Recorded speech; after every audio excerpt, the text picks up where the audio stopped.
What I found was really tantalising.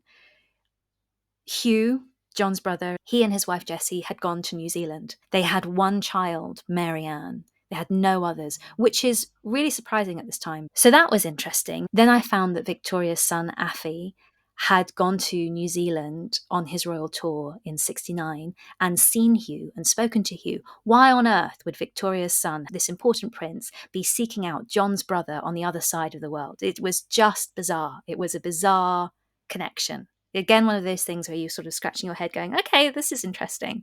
This is interesting. And then I found a beautiful letter that Victoria had written to John in which she calls him Darling One. And she is begging him to get Hugh and his family to come home. She offered to pay everything. She offered to pay every expense, everything to bring them back to the UK. That, again, was very intriguing because why? Why did it matter?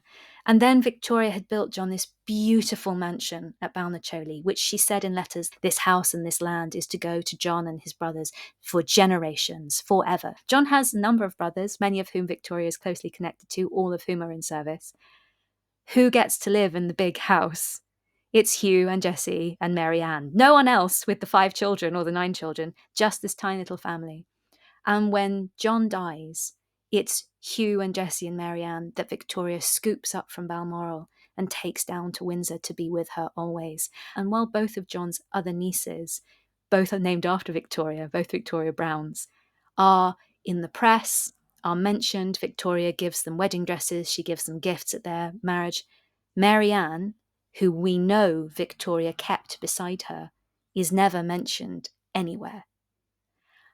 And that, as a historian, you're starting to go, okay, this is really interesting.